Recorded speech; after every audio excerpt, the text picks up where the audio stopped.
Apa saja ya teori-teori belajar? Bagaimana penerapannya bagi anak usia dini? Untuk menemukan jawabannya, tonton video ini sampai akhir ya. Menurut teori behavioristik, belajar adalah perubahan tingkah laku seseorang sebagai akibat dari interaksi antara stimulus dan respons. Jadi, seseorang sudah dianggap belajar apabila sudah mampu menunjukkan perubahan sikap dan tingkah laku yang disebabkan adanya stimulus yang diberikan oleh pendidik atau guru. Dalam teori behavioristik, pembelajaran berpusat pada guru atau teacher-centered learning. Pendidik sangat mendominasi dalam proses kegiatan pembelajaran. Tugasnya memindahkan pengetahuan ke orang yang belajar dengan cara memberikan stimulus, penghargaan, atau hukuman dalam kegiatan pembelajaran untuk mencapai hasil belajar yang baik.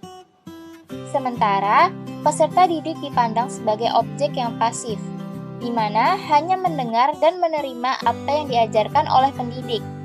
Selain itu, pembelajaran juga berorientasi pada hasil yang diamati dan diukur. Terdapat beberapa tokoh teori belajar behavioristik. Contoh penerapan teori belajar behavioristik bagi anak usia dini, yaitu guru memberikan stimulus kepada anak berupa penataan lingkungan dan pemberian alat peraga. Sehingga, dalam proses pembelajaran, anak akan aktif mendengarkan dan melakukan kegiatan sebagai dari respons anak. Menurut teori kognitivistik, belajar merupakan sebuah proses, bukan hasil. Belajar dipandang sebagai suatu usaha untuk mengerti sesuatu. Usaha dapat dilakukan secara aktif oleh peserta didik.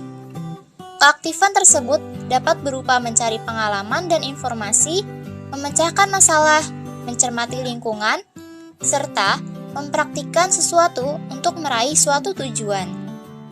Dengan demikian, teori kognitivistik memiliki perspektif bahwa para siswa memproses informasi dan pelajaran melalui upaya mengorganisir, menyimpan, dan kemudian menemukan hubungan antara pengetahuan yang baru dengan pengetahuan yang telah ada.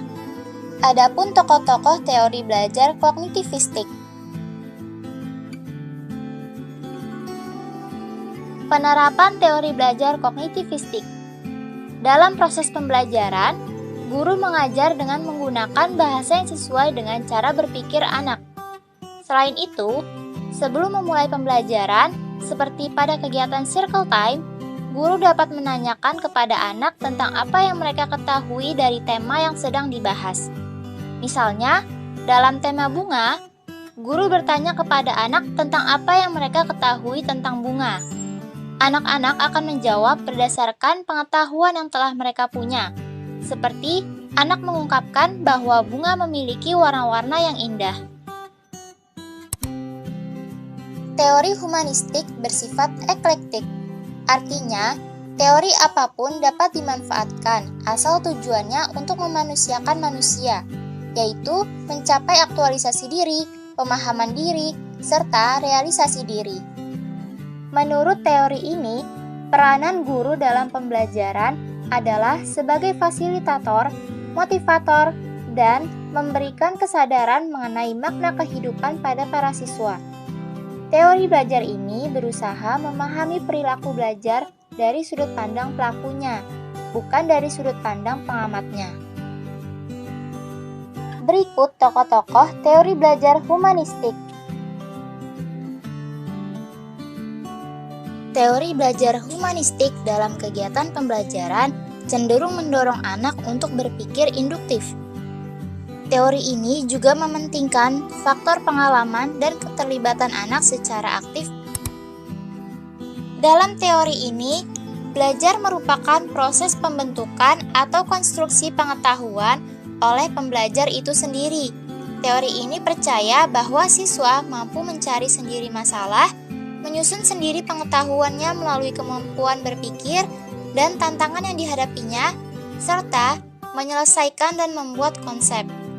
Di dalam proses pembelajaran, para siswa dihadapkan dengan situasi di mana ia bebas untuk mengumpulkan data, membuat dugaan atau hipotesis, mencoba-coba atau trial and error, mencari dan menemukan keteraturan atau pola, menggeneralisasi atau menyusun rumus beserta bentuk umum, serta membuktikan benar tidaknya dugaan tersebut.